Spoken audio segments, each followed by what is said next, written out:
the Jazz Mind System podcast. Everything you need to play live on stage with confidence. With jazz trombone player Simon Peterman. This is a really nice story. It happened about 2 years ago. 2 years ago, I went to Rome, and actually I went to Rome to learn some Italian.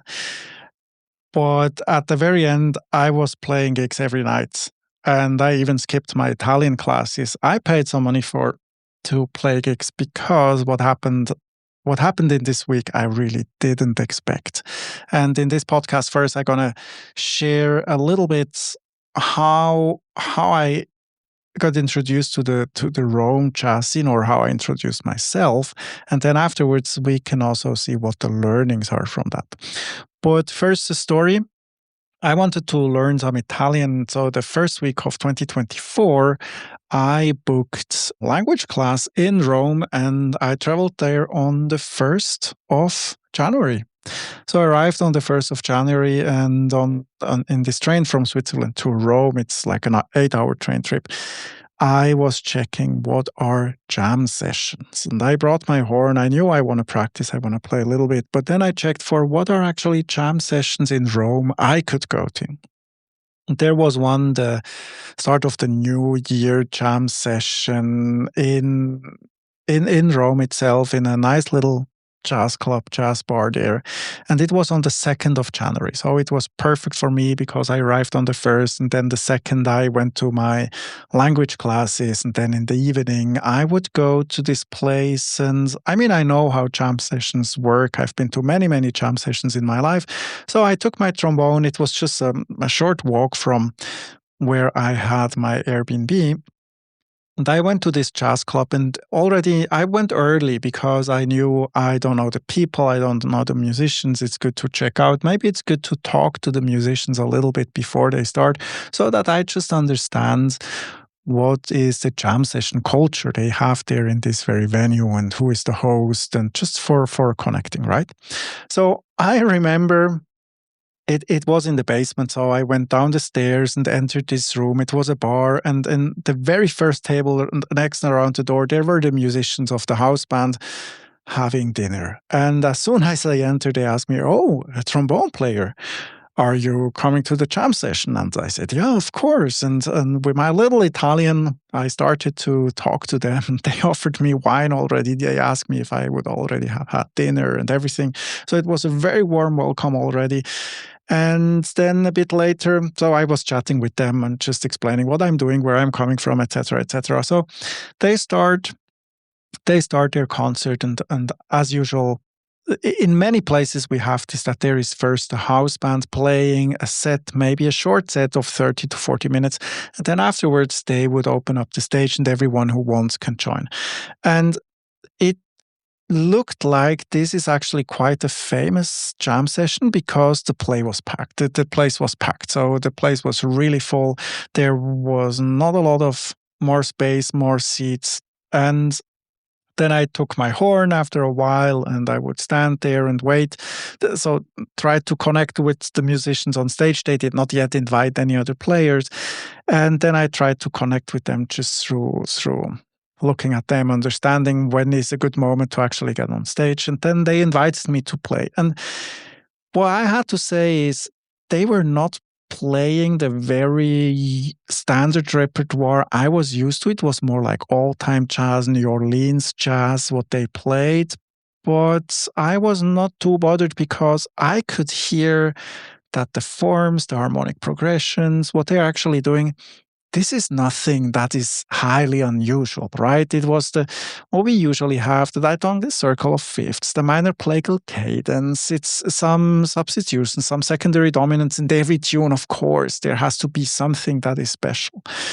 And so I went there up on stage, and I played the first solo, and then I went off stage, and afterwards they asked me to come again and again. And at some moment I was playing almost every tune with them. So almost every tune, the sax player who was a little bit the leader, he looked at me and invited me to come on stage, and the audience really liked what was happening. And then after the second set, so it was the first set, just the band. The second set, they would invite a few players up on stage. And then on the third set was like open jam session for everyone. And then also some other players, some less skilled players would come up on the bandstand, and we would play and play and play. And there was also the situation where I could actually call some tunes and the other tunes were called.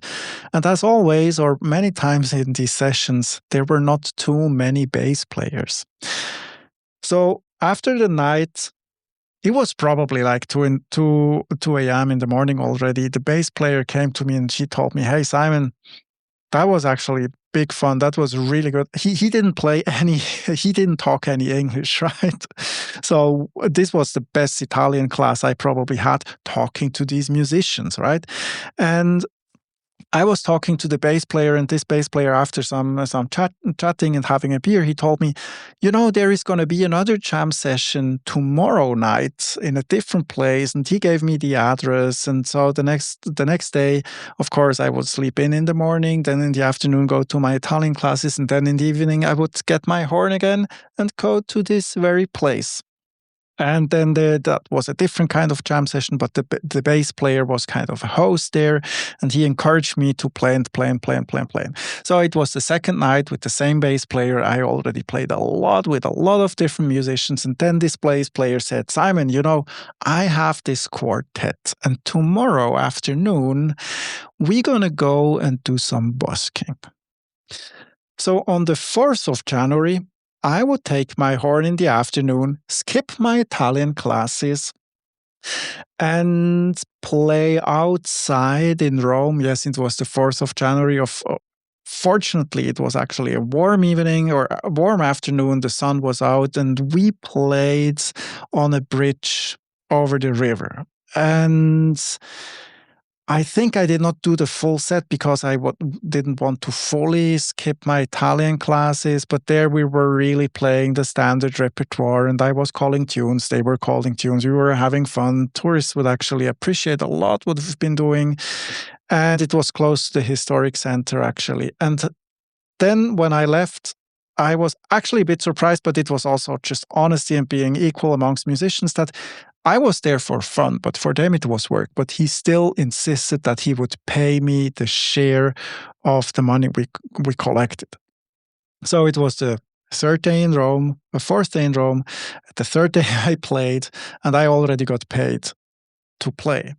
I was surprising, but it was fantastic. And of course, I was then in contact with this bass player, Cristiano Antinozzi was his name. So he told me, "So Simon, the next day I have a private gig I play, but you should actually go to this jazz club there because there is going to be a fantastic Italian trombone player playing with his quartet." So I went there, and then Cristiano told me, "Okay, you should actually bring your trombone." So I arrived there, and surprise, surprise, Italian trombone player, he already knew that I would be there with my trombone. So in the break between the sets, he came to me and asked me, "So you brought your trombone?" I talked with Cristiano. "Do you want to join us for the last 2 tunes?" And then I was asking, but what are the tunes? What are you going to play? And they said, "Yeah, it's going to be just the blues and the rhythm change." And then there we were again. So I was playing in one of these nice jazz clubs in Rome. And then for the next day, that was my last night in Rome at the end of the week, or after these 5 or 6 days in Rome for this Italian class, the bass player, Christian, he invited me to join them for playing at the hotel bar. And again, the story was a little bit similar. They would have their set, but just every now and then for tunes we defined before, I would join the band as a special guest. So the result of this week was fantastic because I learned some Italian. I skipped some classes. I played every night. I played every day. I was joining the bands there, and I even got paid to do so. And especially for the hotel gig, the last night, I got a fee like all the other musicians. I think it was like 200 euros or something like this. And this is a fantastic story, and I'm not telling this story because I want to brag about what happens. This does not happen all the time, but the fact that it does happen shows us a few things.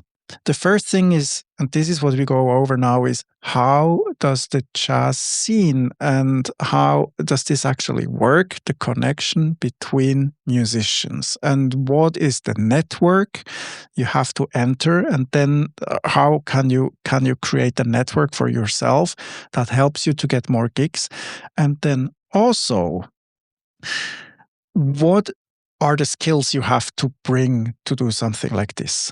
And what were the core skills I think I brought to the table why this was able to happen? So, number one, what is the network and how does the jazz scene, the international jazz scene, actually work?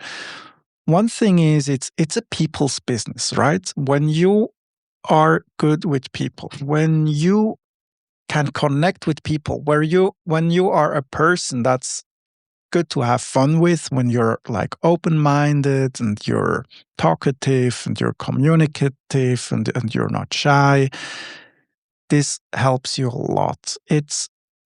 Imagine every jam session, every gig, every jazz club. It's done because people love this kind of music, and it's not about money or fame or status in the first place. It's always about creating something for the jazz scene. It's always the jazz scene that creates opportunities. And it's always one person who is running the show. And for me, I did well by going early to this very first jam session because I could understand who is running the jam session and who do I have to talk to get up on stage. And then because I established this personal connection to this very person, it helped me to play more in this jam session, to understand what they're doing, how they're doing it, and to connect to the other musicians. So being good with people helps extremely in jazz. Then number two, what is the skill set you have to bring to the table? And it's two things, maybe three things, but the most important one is knowing some repertoire and having 20, 25 tunes memorized. You can just say like, okay, let's go with St. Thomas. 1, 2, 1, 2, 3, 4. And just having the melodies and the chord changes memorized so you can play with people and call tunes when you're up on stage and they are actually waiting for you to do this.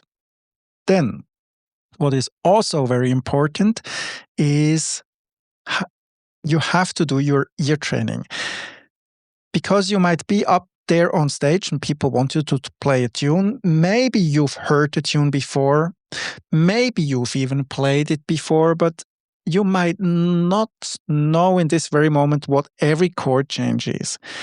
And there it's important that you understand the most common jazz chord progression and that you feel comfortable playing over them without knowing all the details. It's you have to zoom out and understand what's happening in there, what's the arc, what's the on the you don't have to know the details. You have to know the overall story. What's going on? What's the form? What's the key? Where is happening something special? And then you can rely on your reflexes while improvising and trying to figure out where in the form. So while playing, trying to figure out where in the form is it, like bar 8 and 9, or is it bar 15 and 16? Where is happening something special, and what are like the 2 or 3 most important notes to play in this very moment? Because it's not that all the notes are going to change, but there are going to be 1 or 2 notes that are transporting the harmonic information, and this is what you want to understand while playing. And then the third thing is having the experience of playing with other people, having the experience playing in different venues where the sound might be different than in your practice room. And these are all things you can learn, but you don't learn jazz just by studying music theory. Studying music theory will only allow you to actually build this stream of musical conscience. We need to play these jaw-dropping solos live on stage, right? What you need to build is a system that includes creative musical ideas, understanding music theory, playing melodies, dare to take risks while you play, and ear training is what takes everything together. So this is a little story why you should do ear training, but also why you should just go out there and connect with people. I hope this was a story you enjoyed. For me, it's a fantastic memory. It does not happen all the time. It also happened in Cairo, in Egypt, in a similar way. But it's just being a musician that understands what's happening up on stage without having to look at a chord chart, only by listening to the band and to the tune. This is crucial that such a story could happen to me. The Jazz Mind System podcast. Everything you need to play live on stage with confidence. With jazz trombone player Simon Peterman.